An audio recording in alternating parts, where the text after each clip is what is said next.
Hi, everybody, and welcome to another edition of the Southern Fried Podcast, a production of the Arkansas Democrat Gazette. I'm Rex Nelson, Democrat Gazette's senior editor, and we have back, although it's been a while, been a year or so, Gabe Holmstrom from the Downtown Little Rock Partnership. Gabe, thank you for making that long walk right around the corner from your office. Yeah. And on a windy morning as we tape this, but a lot going on downtown. And, not all downtowns across America can say that. So I'm glad we've got plenty to talk about. Absolutely, Rex. No, it's great to be back on the show, on the podcast here. And yes, I definitely appreciate that long, arduous 2.5 minute walk from my office. So no, it's great to be here. But you're absolutely right. There's plenty of challenges, but there's plenty of bright spots as well. I mean, there's a lot of things that we can point to.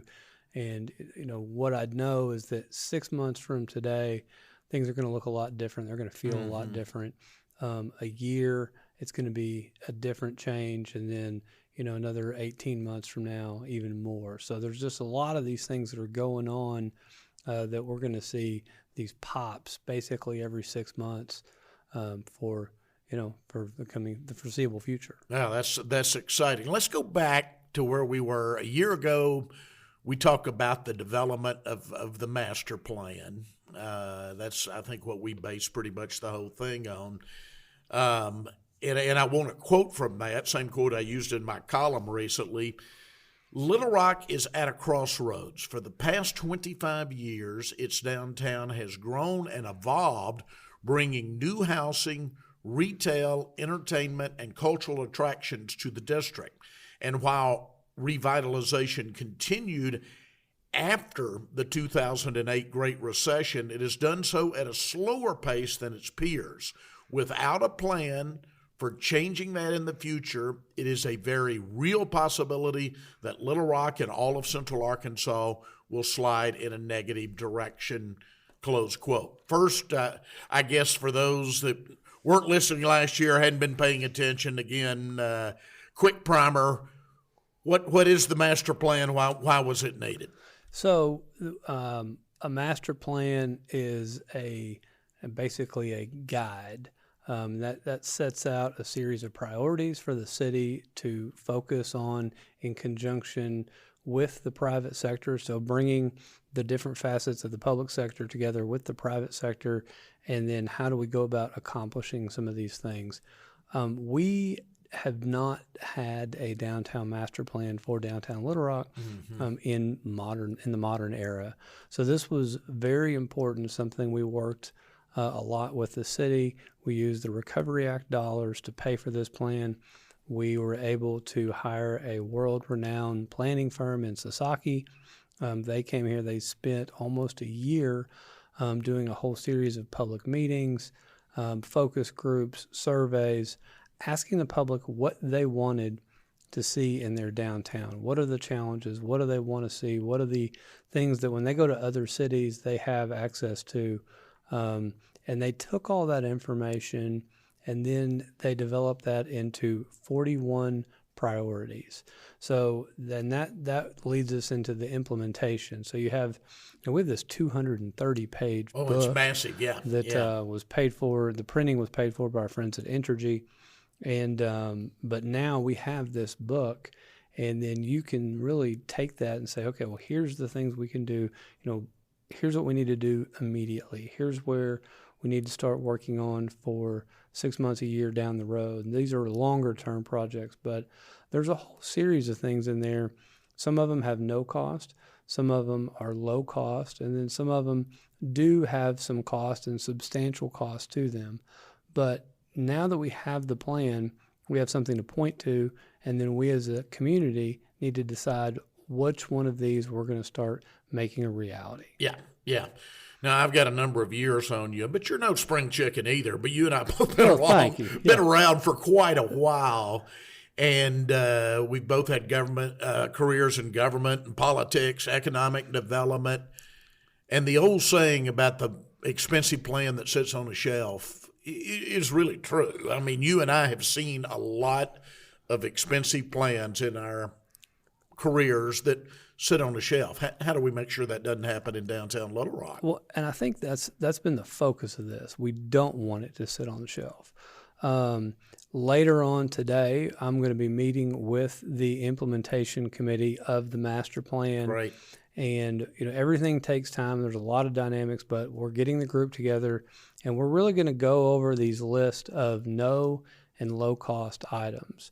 So, one of the things that we're all very aware of here in Little Rock is we have all these surface parking lots. Mm-hmm. Well, some of them are owned by the city. Some of them may be owned by the county or the state, but the city has vacant land. So that's buildable land. One of the suggestions that came from the master plan is that is an ideal place to start for creating this new infill development.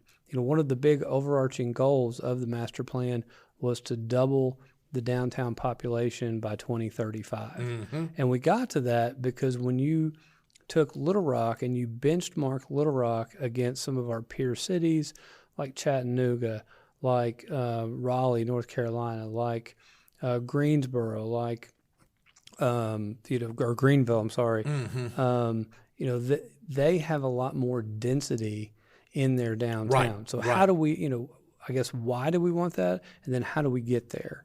Why do we want that is because you hear a lot of talk about, well, we need a grocery store in the central business district. Grocery stores and retails, they're going to follow rooftops. They're going to follow the people that live down there. So we have about 4,300 people. Got to have a surrounding customer base. Absolutely. They want to see about 10,000 people within a mile radius of their location. Mm-hmm. So we've got about 4,300 people that live in the study area in downtown, which was about a 2.5 mile square mile area. And so the focus of this is if we get the people living down here, then that's going to help bring those other amenities. They're going to show up to chase those people. Part of this study was also, well, is there a desire? Is there a need for more housing?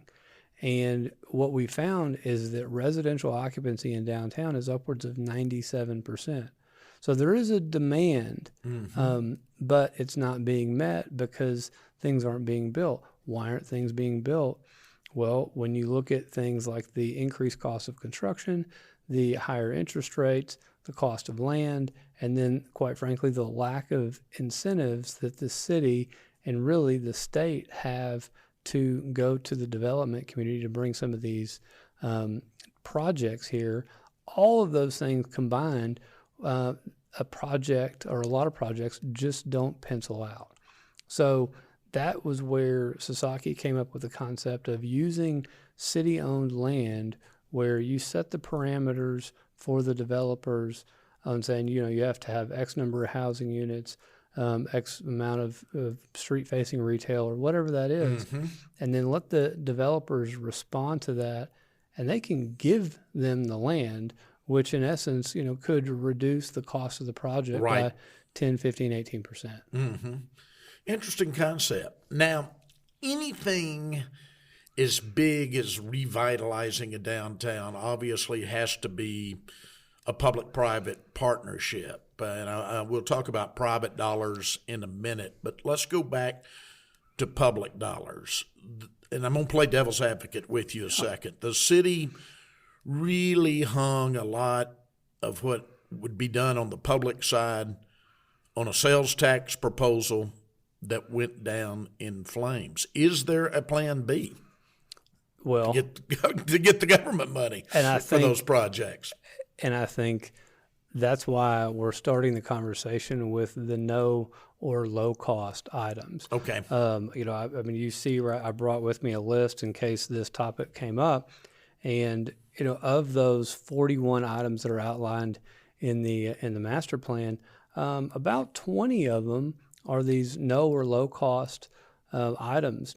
Decisions made in Washington affect folks in Arkansas. I'm Alex Thomas, the Washington correspondent for the Arkansas Democrat-Gazette. I'm keeping a close eye on what happens in the nation's capital and how decisions and decision makers impact our state.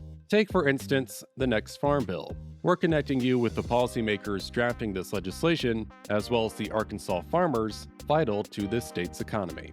I know how much these decisions matter to everyday Arkansans, which is why I'm here in Washington, making sure you stay informed. This kind of coverage is only possible through your support. So consider subscribing at arkansasonline.com/ADG now.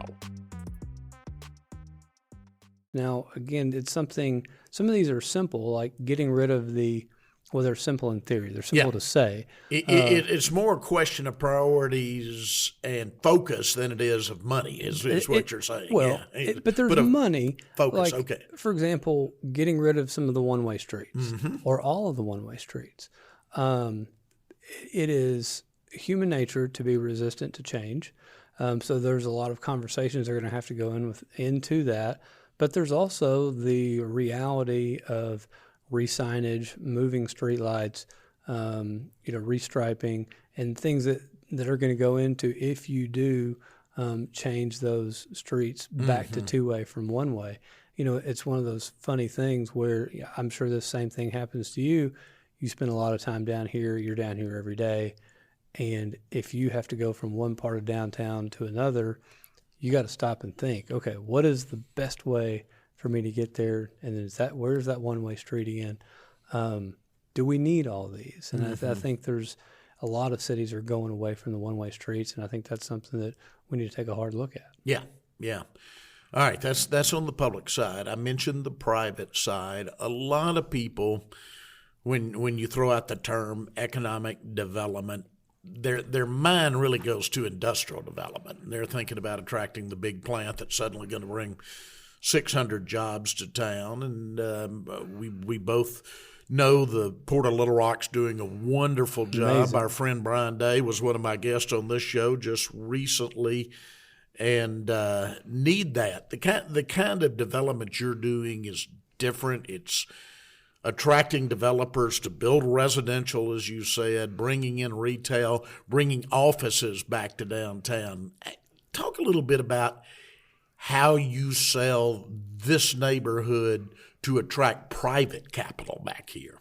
Well, I think that's part of this conversation that is occurring with the city, that's occurring with the state, is what are these tools in the toolbox that we don't have? How do we go about creating those? And then how do we create the business-friendly or the development-friendly climate to bring those developers here? I was in Des Moines, Iowa, which was another one of our benchmark cities back in the fall, and I met with a developer there. It's basically their version of Moses Tucker in Des Moines. And, in talking with the gentleman, he was telling me about a project that he had just closed in downtown Des Moines, and there were 13 different funding sources. Wow. So that which included the county, which included the state and the city. Very the local, complex project. That's right. But they saw a value as a community in bringing the residential housing developments to their downtown. They've seen the past success. 15 years ago, they decided to make that a focus where they invested in that and they made that a priority.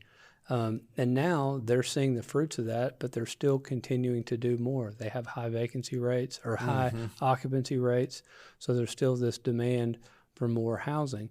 The more people you have living there, the more people it puts on the street. Then it brings the retail. They're patronizing the restaurants and the entertainment facilities. So those are the kind of things where the city or the municipality, the government has to play a role in creating this toolkit to bring the development community here. Because quite frankly, these regional and national developers, when they're looking for their next project and they're looking for different places that they can go, if they can get a better deal in Mississippi than they can in Arkansas, they're going to go to Mississippi. So it's almost like it's not a question of should we do it. It's really, at this point, we have to do it if we want to remain competitive Right. as a state. And these are issues that are not just facing Little Rock, they're facing the other communities across the state, West Memphis, Jonesboro, Texarkana, El Dorado, and then Northwest Arkansas. They have a different set of challenges, but it's the dynamic is still real. They need to be able to make the deal pencil and create affordable housing. Yeah, yeah. You and I both know that everybody considers himself or herself a expert on social media, and we both see the foolishness down there that downtown's dying, not safe, blah, blah, blah. You do it for a living. I work right around the corner from you downtown, and as I pointed out in recent columns, I sit here where we're taping, the Democrat Gazette building at the corner of Capitol and Scott. I'm on the third floor. I look toward Main, and I've been sitting here watching the Boyle building being redone, the Little Rock Tech Park being expanded, construction fencing up, two major projects on two different sides of that corner of Capitol and Main. And I think to myself, that's actually pretty exciting when so many downtowns are struggling across America right now. I mean, I'm looking at two big projects just from my office window. That's right. And if you take a step back and think about the progression of downtown and of the city over not just a couple years, but over 5, 10, 20 years, it's really this. These things take time, but it wasn't. I think it was 12 years ago that Bruno's moved in to the 300 block of Main. Now the 300 block of Main has 7 restaurants. 7 restaurants. 7 restaurants, right? On that one block. And then so then the conversation changed from, well, how do we save Main Street? Is like, well, then, now. Once the Boyle, soon to be renamed the Brooks building, is completed, there's only going to be two large buildings left to renovate on Main Street. So the Donaghy and the M.M. Cone. And Cone, yeah. And I feel like the proximity of the M.M. Cone to the Brooks building, that will come rather quickly. And then, Donaghy is the last one there. Man, but it is exciting to watch. And then I come out the front door again. I've written this recently, as you know, but just trying to show people around the state there's actually a lot going on.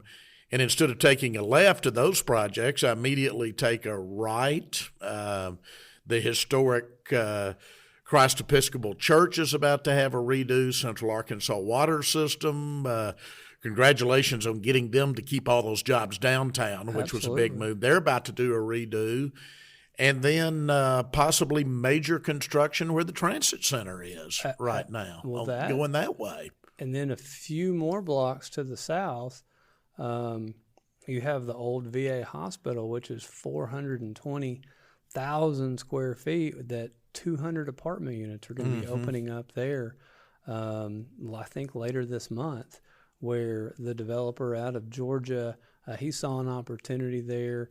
They've got an infinity pool. They've got a cold plunge and saunas, and it's a pickleball court inside. Like he's made that an amenity-rich property, and that's going to be exciting to just add that many more people to basically Soma.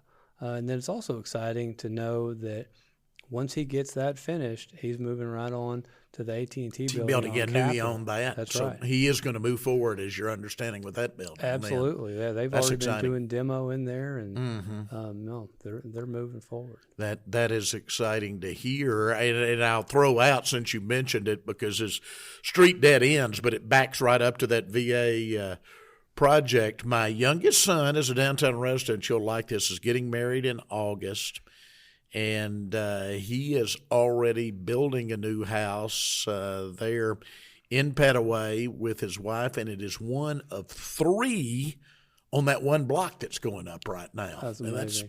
That's pretty amazing, isn't it? Yeah, 3 on that one block going up at the same time. Yeah. New houses downtown Little Rock. Everyone loves a good place to eat, and few things are more discouraging than spending good money on a bad meal. I'm Eric Harrison, and I write for the Style section at the Arkansas Democrat-Gazette. Knowing where to go, what to try, and how much you'll shell out go a long way toward making sure readers find the experience they are looking for rather than paying for big disappointment. Help us create a marketplace where consumers can rely on reviews and make informed choices by subscribing at arkansasonline.com/ADGnow. That's it. And people who haven't been to Petaway and haven't seen the infill that's occurring there, they're amazed every time. I mean, we were shooting video for our upcoming annual meeting, and I took somebody over to the new brewery over there, Moody Brews, and he's like, I had no idea this was here. And this is somebody who lives by Central High. Yeah. And so, it's and he drinks beer, so he should know where that is, right? Exactly. Exactly. But yeah, it's just getting the more people who can see it. Again, we had a great Mardi Gras down in Soma this weekend where you had thousands of people. That's the most packed I've ever seen. Great. That Mardi Gras event, and but those people all stayed and they saw it and they enjoyed being down there. So I think the future is really bright. Yeah, mention some other things again because I just want people to know there are big things going on. The Central Arkansas Library System right now spending about $30 million to totally redo the main branch. That's huge for the River Market District. That's going to be unbelievable. And then the timing of that is amazing. Kind of going back to what I was talking about, like every few months we're going to have a new a new addition, a new improvement in downtown. I think the city's working on and making an announcement. Plan to do the market hall. The market hall, which that's long needed. And then the planners that we worked with on the master plan, as well as have joined forces with the folks who designed the Arkansas Museum of Fine Arts. Then they're working on a plan for the green space as a result of the 30 Crossing project. And Studio Gang, that's who did AMFA.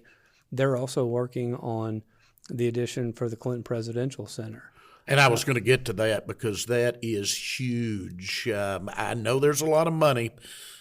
Stephanie, don't get mad at me for getting ahead of things. I know there's a lot of money still to be raised. But as I pointed out in my column, Gabe, regardless of where your politics are, Hillary Clinton is one of the most famous women in American history. Absolutely. And having a wing devoted to her will bring thousands of additional visitors to downtown Little Rock every year once that is completed. That's absolutely right. And it's just like people that may not drink have to appreciate the tax revenue that the bars and restaurants bring into the community. They are an attraction for people.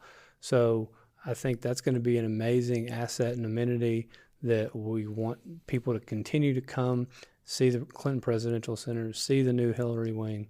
I couldn't agree more. And a very recent announcement while we're there that really I don't think got the media attention it deserved, but that was the fact that the Clinton Foundation is buying the Heifer headquarters, so that stabilizes, answers the questions on that campus, expanding the Clinton School, which is huge. So that removes one of your question marks over in the East Village also now. What's the future of Heifer? Absolutely. So it's going to be very interesting to see how they utilize that space. I know they want to continue to grow that school and their presence, and now they've got the real estate to do so.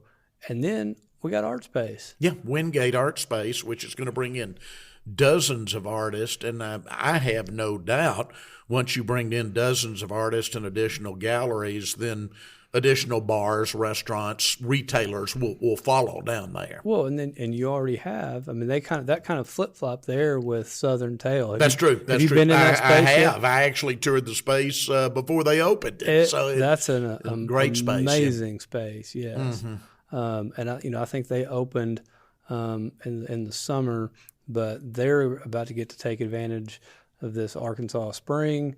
It's a dog friendly place, so I think. That's a real exciting amenity for our downtown. Yeah. So And I know again, every downtown in America in a post-pandemic world is working to fill back up office buildings in downtown areas. I mean, that's not just us, it's all over the country, but we see an increasing move to get back in the office finally. I mean, that's speeding up everywhere.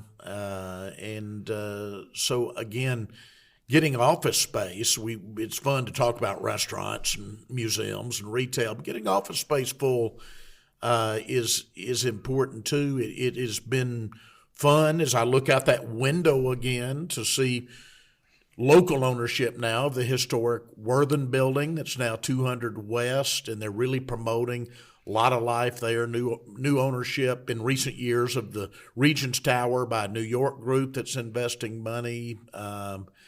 So are you seeing a trend that we're getting more worker bees, if you will, back downtown again? Yeah, I think you brought up the 200 West building. Yeah. You know, that if you haven't had the opportunity to go see the fourth floor outdoor terrace there, that is worth taking a look at. But just towards the end of the year, they announced a 42,000 square foot lease where they're going to be bringing, that's an amazing amount of space. Oh, it's huge. A couple hundred people to downtown to work here. And again, that helps with the people. All those people got to go eat lunch. They may want to go somewhere after work. So that just helps, just having the people here in the central business district. We're a slow growing back because, really downtown Little Rock, we had kind of a 1-2 punch because we had COVID, and at the same time is when we did the transformation with the state. We had state office buildings leaving because they had to fill one up down in Riverdale. That's it. Yeah. So there was about 1,500 state employees left downtown during COVID, and we still haven't fully recovered from that. So it's coming along. You mentioned these 6-month increments. So just kind of, and I know some of this is speculative, but kind of walk me through in the few minutes we have remaining of kind of where you see downtown going in the next year, the next 3 years, the next 5 years. Yeah. Well, I think that obviously we put 200 people working at the intersection of Capitol and Main for the first time in 20 years. That impact is going to be seen and felt immediately. So really, I think they're going to be starting the move-in process in April. So again, 6 months from now, all those people are going to have their routines, and we're going to see the impact of that. Then you're telling me it's going to be harder to get into my favorite restaurants down here on Main Street for lunch. That's exactly what I'm telling you, but that's going to be an opportunity for already have a hard time finding a seat at Samantha's, so yeah. But so I think 6 months is going to change things. We have the green space. The city's going to have to finalize what the plan is going to be, see what the cost of that's going to be, and then go make that happen. We're very fortunate to have the state involved and very interested in the success of that project. We have the trail system out at Maumelle Park, and then we have the Arkansas River Trail. So being able to connect what's happening out there to what's happening in downtown, there's a great desire to do that. So I think then you have, you said a year from now, again, the library will be open. I mean, imagine us going to meet for coffee on the open air terrace of the Central Arkansas Library, right? Neat, right in the middle of the River Market District. Yeah. And then, depending on how long it takes to get the market hall renovated and see what improvements they're going to do to the amphitheater, getting regular acts back in there and having the amenities for those acts and make that a viable space. You talk to any of the restaurant and business owners down there, when there's a show there, everyone's happy.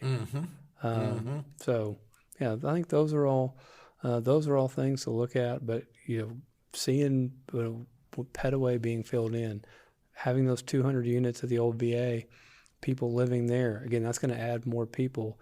Not all of those folks are going to walk down to Soma, but some of them will. Yeah. Well, I go back again because, as I said, I'm an old dog, but I so want to see downtown thrive, and I go back to just being thrilled. It wasn't on any advice from me. It was him looking around and seeing where he wanted to live on my son, who is 28 years old, deciding that Petaway was where he would build his first home. Yeah. I mean, you wouldn't have dreamed of that just a few years ago. Oh. A 20-something saying this is the cool place to be That's right now. That's right. But you start asking him why, and I would have to bet that the fact that he can go walk and get a cup of coffee or walk and go get a locally brewed beer plays into that decision. Yep, absolutely it is. That it's easy to walk around. He's going to be an attorney at the Friday Elgin Clark firm, so going to work downtown. His wife works at the Little Rock Chamber, so it was a perfect choice. But that gives me a lot of hope, that kind of thing, for the future of the neighborhood. Well, Gabe, thanks for all you're doing. We get you. There's so much going on. We'll get you back on soon again. Good. No, always happy to do it. Always good to be here, and always good to catch up. Yeah. No, you got an annual meeting coming up. That's right. A lot of these, I mean, unless I'm being paid to speak, long chamber events around the state, no, I don't go to anymore. But I will say this for Gabe.